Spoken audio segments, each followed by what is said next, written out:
Bonjour à tous et bienvenue dans Grenzenlos. Hallo und herzlich willkommen.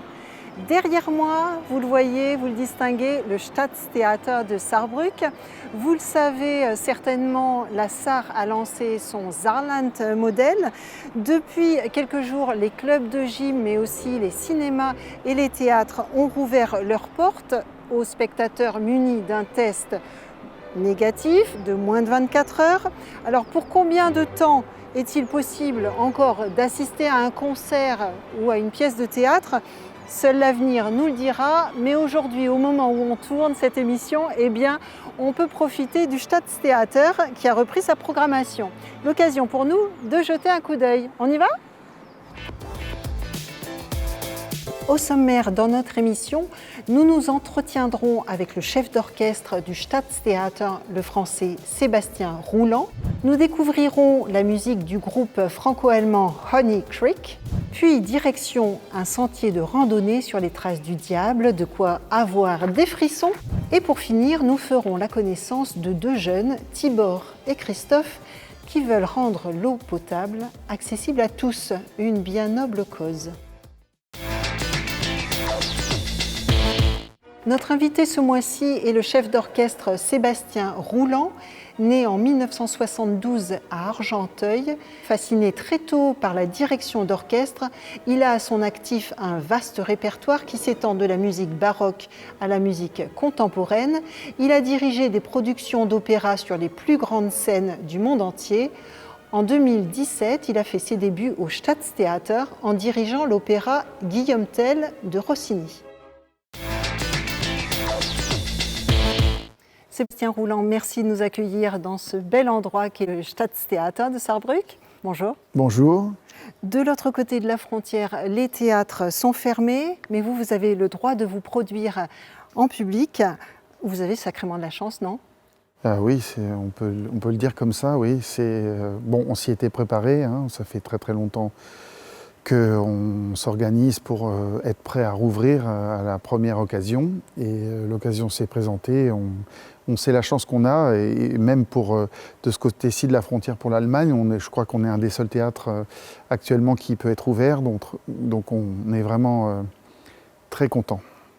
Donc réouverture, mais avec des tests négatifs de moins de 24 heures, des masques, distanciation, gel. Est-ce que c'est pas compliqué de travailler dans ces conditions-là, d'être créatif surtout ? Si, c'est très compliqué, mais en même temps, vu que la situation est assez dramatique partout, en fait, on s'habitue à cette atmosphère presque de guerre, hein, et on s'adapte, on n'a pas le choix, et c'est ce qu'on fait, et on réussit à s'en sortir. En fait, maintenant, on sait bien comment ça fonctionne, et on est prêt à fonctionner. Alors en France, certains théâtres sont fermés, sont toujours fermés, mais occupés pour dénoncer leur fermeture. Est-ce qu'on a oublié la culture en France ?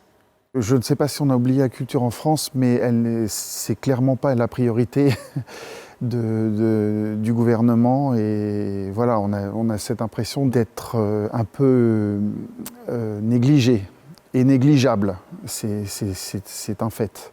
Et c'est très difficile pour les artistes, surtout les artistes qui n'ont pas la chance d'être salariés, qui doivent chaque jour attendre une réouverture hypothétique qui n'arrive pas et vivre sans perspective. C'est très très difficile, et je comprends qu'ils se révoltent et qu'ils veuillent faire entendre leur voix. Donc vous êtes français, vous travaillez en Allemagne, entre autres. Qu'est-ce que vous apportez au Staatstheater ? Je pense que déjà, ça fait un moment que je suis dans ce métier, donc j'ai une certaine expérience. Je pense que mon expérience est appréciée ici. Et puis je pense que le fait que je sois français dans un théâtre qui est à 6 km de la frontière française, c'est aussi un avantage. Et voilà, moi aussi ça m'apporte énormément. Et c'est clair que je suis très heureux d'avoir été nommé ici et de pouvoir avoir tous ces projets magnifiques en préparation. Dites-moi, qu'est-ce que ça vous apporte d'être français ici en Allemagne, travailler ici concrètement ? Déjà, j'ai l'impression d'être un privilégié parce que l'Allemagne on n'est pas dans les mêmes paramètres, on n'est pas dans les mêmes perspectives que la culture en France, hein. Tout est démultiplié, les moyens sont colossaux comparés à ceux dont nous disposons en France, malheureusement. Donc c'est une chance inouïe. C'est un peuple de culture, comme le nôtre d'ailleurs, hein. Mais la place de la culture est bien plus prépondérante en Allemagne qu'en France, selon moi. Alors faites-nous rêver, qu'est-ce que vous nous concoctez pour les jours à venir, les semaines à venir? On ne sait pas combien de temps le Staatstheater restera ouvert, mais... Déjà, nous, on a un programme qui est prêt. Quoi qu'il arrive, même si on nous referme dans 2 jours et qu'on nous rouvre dans 3 semaines, on sera prêt à jouer. On a plusieurs productions qui sont prêtes et qui vont être jouées. Là, on va avoir la chance de faire la première d'une production contemporaine du compositeur français Pascal Dussapin, qui s'appelle Macbeth Underworld. Le spectacle a été répété, joué jusqu'à la Générale, enregistré. Et donc, si tout va bien, on va pouvoir jouer la première la semaine prochaine. On a une opérette qui est jouée en ce moment, Im Weißen Rössel. On a des productions de ballet, on a des productions de théâtre, et puis on a aussi la saison symphonique. On a joué un programme dimanche et lundi qui a été avec public, c'était magnifique. Ça faisait des mois qu'on n'avait pas joué devant un public, donc c'était merveilleux. Moi, j'aurai la joie de diriger encore 2 programmes symphoniques avant la fin de la saison, un fin mai, un fin juin. On prépare déjà la saison suivante, on va commencer les répétitions d'une nouvelle production de Ariane Anaxos. Et puis j'aurai le plaisir de jouer une nouvelle production d'Alcina de Handel. Et puis si tout va bien, tout ça, ce sont des productions qui sont prévues dans des effectifs réduits encore, parce qu'on sait qu'on ne va pas sortir encore demain de cette pandémie. Donc on a adapté nos programmes pour pouvoir avoir des orchestres moins gros, qui puissent tenir dans une fosse, enfin que ça soit possible de faire des spectacles dans des conditions normales sur scène. Et puis on espère qu'à partir de janvier 2022, on va pouvoir fonctionner normalement. Et là, ça va être la fête. On va avoir une nouvelle production de Turandot de Puccini. J'aurai la joie de faire une nouvelle production de Tristan et Iseut de Wagner. On espère pouvoir remettre en route notre Ring, parce qu'on avait commencé une nouvelle production du Ring qu'on a dû arrêter la veille le jour du premier confinement et qu'on n'a toujours pas pu reprendre. Et voilà, donc les projets, on en a énormément. Voilà. Je comprends que les projets ne manquent pas. Oui. Écoutez, on croise les doigts pour que tout se réalise. Merci beaucoup pour cette interview. À bientôt. Merci.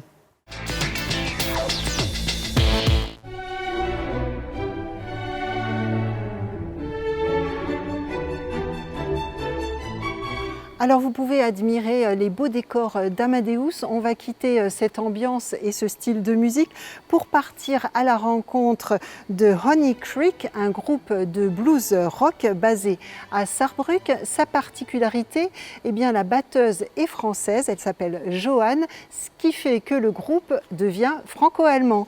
Moran Grandcola est parti à leur rencontre. Portrait. Will you still feed me when I'm 64 or 24?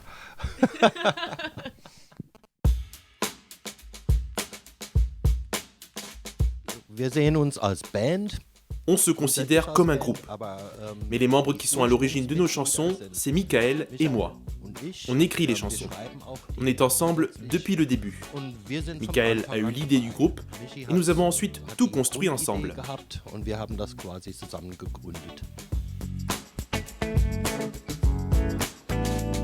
Sie stecken uns gerne in the blues rock Schublade. On est surtout dans le blues rock, mais c'est très difficile de définir ce que nous faisons. Il y a des éléments du rock, des éléments de blues. On peut même dire qu'il y a un peu de pop, un peu de hard rock. Ein bisschen hard rock. Wir sind die Honey Creek Sound.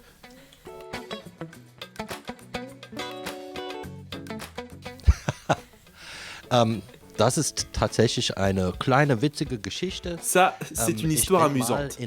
J'étais dans l'Iowa et j'ai traversé le pont Honey Creek.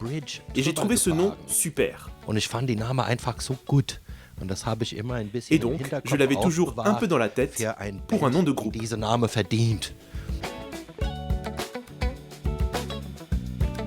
Michael m'a contacté dans un premier temps par message, grâce à un ami commun qui m'avait vu en concert et qui pensait qu'on pourrait bien s'entendre. Et suite à ça, on a organisé une rencontre pour faire une répète et on a eu la chance de très bien s'entendre malgré les différentes langues qu'on emploie pour se comprendre. Ça roule vraiment super pour nous. Alors me concernant, c'est vraiment un enrichissement, alors sur le plan musical bien sûr, parce que les James, Michael et Sébastien ont tous les trois une grosse culture musicale, donc c'est enrichissant sur ce point-là, mais aussi culturellement, parce que du coup les Allemands ont vraiment une culture différente de la nôtre, et c'est super pour moi d'apprendre sur ces deux plans-là, personnel et culturel et musical. Wir haben im letzten Jahr 4-mal gespielt. Das war natürlich sehr wenig, weil wir sonst. On a seulement joué 4 fois. C'est évidemment très peu. Normalement, on fait entre 30 et 50 représentations par an. En période Covid, c'est très difficile de se rencontrer. Mais on travaille quand on peut se voir. En attendant, on écrit des chansons, des choses comme ça. Platten raus und machen so unser Ding.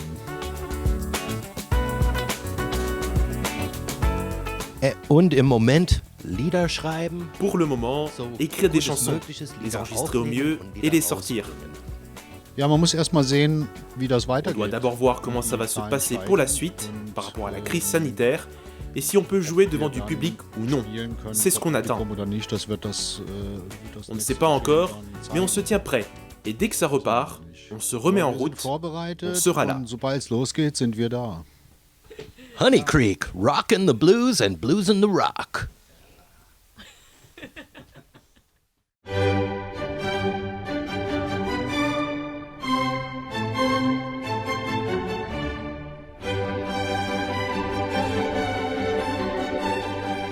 Gerade zu Pandemiezeiten ist der Gang in die Natur eine sichere und entspannende Möglichkeit, die Freizeit zu verbringen und auf andere Gedanken zu kommen. Um Pirmasens herum gibt es zahlreiche Wanderwege. Ein sogar ausgezeichneter Premiumweg befindet sich im Gersbachtal. Er heißt Teufelspfad. Jens Scherer hat seine Highlight besucht.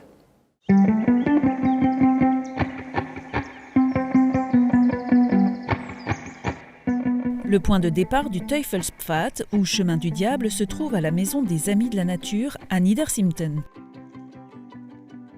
Pour les 6,2 km de sentier, il vous faudra environ 2 heures de marche.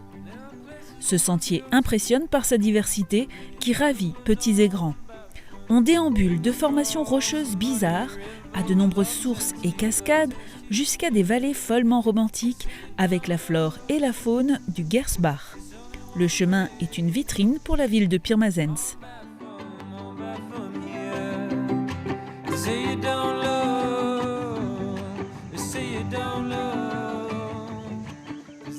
Wir haben uns von Seiten der Stadt Pirmasens vor ein paar Jahren dazu entschieden, uns auf wenige Wege zu konzentrieren, die aber dementsprechend auszubauen, zu beschildern und auch prämieren zu lassen. So kamen die 3 jetzt vorhandenen Premium-Wanderwege zustande. Der Teufelspfad war der 3. dann neben der Felsenwand und der Hexenkamm 2019. Im Oktober wurde der letztlich zertifiziert. Vorher gab es den Weg schon, nur die Ausgestaltung wurde eben erst Ende 2019 fertiggestellt. En 2020, le chemin a immédiatement atteint la 4e place du classement du plus beau sentier de randonnée d'Allemagne du Wandermagazin. Bien sûr, cela a encore une fois renforcé la popularité du Gersbachtal. La particularité était que les randonneurs eux-mêmes avaient leur mot à dire.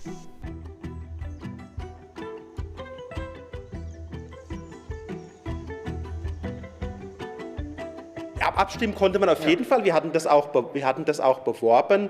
Es haben sehr viele Pirmasenser für ihren Weg votiert, aber auch viele Auswärtige. Aber letztlich der 4. Platz ist auch ein toller Erfolg deutschlandweit, der sich durchaus sehen lassen kann. Und wir haben das auch gemerkt an den Besuchern, gerade an den Wochenenden, das ist noch ungebrochen der Zulauf, unsere 3 Wanderwege sind sehr stark frequentiert.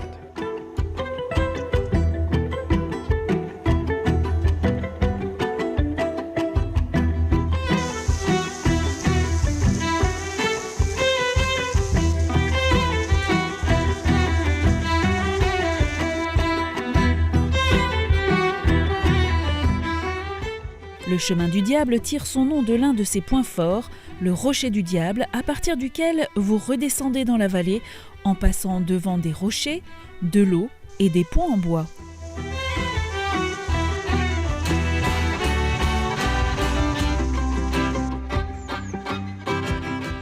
La petite jetée du 3e étang est également particulièrement appréciée des photographes amateurs.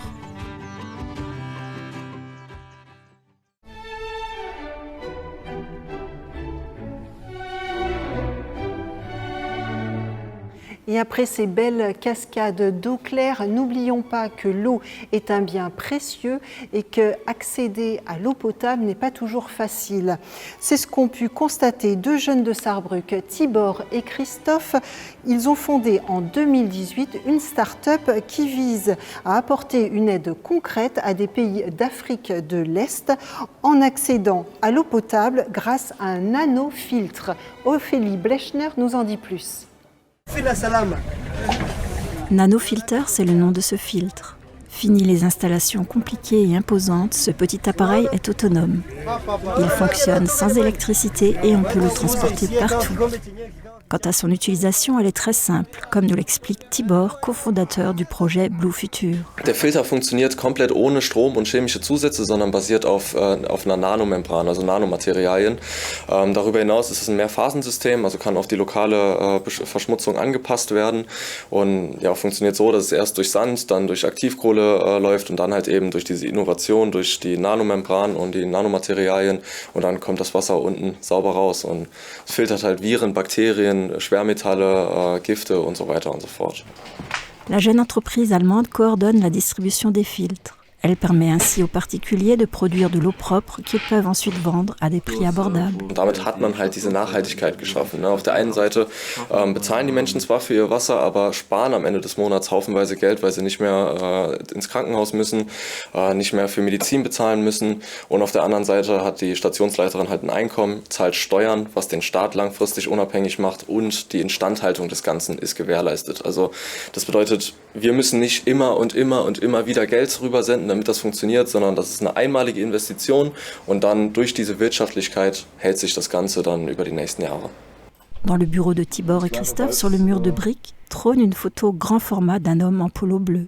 L'homme sur la photo, c'est Askwar Ilunga, chimiste tanzanien et partenaire du projet.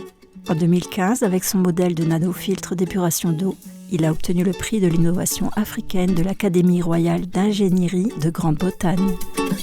Ensemble, ils offrent un accès durable à l'eau potable dans les communautés tanzaniennes en créant des emplois et des perspectives. Ils travaillent avec des partenaires locaux pour la population locale. Jeunes, dynamiques et ambitieux, les porteurs du Blue Future Project souhaitent vraiment faire bouger le monde. Dans les 4 années à venir, ils envisagent d'équiper les zones rurales de Tanzanie de 500 stations d'eau supplémentaires. Ils ont déjà réussi à convaincre un producteur d'eau minérale de la région qui embouteille de l'eau à leur label. Certes, un petit manque à gagner pour les projets d'eau en Tanzanie, mais l'essentiel est de se faire connaître. Et si vous avez envie de soutenir le projet de Tibor et Christophe, qui sont toujours à la recherche de sponsors et de partenaires, eh bien le site s'affiche à l'écran. Voilà, l'heure est venue de refermer cette émission transfrontalière. Merci de l'avoir suivie. Si vous souhaitez la revoir, par exemple, dans sa version en allemand, vous pouvez vous rendre sur le site d'OKTV Südwestpfalz. En revanche, pour la version française, c'est sur TV8 et Mosaïque Cristal. Au plaisir de vous retrouver le mois prochain. Tschüss, bis bald!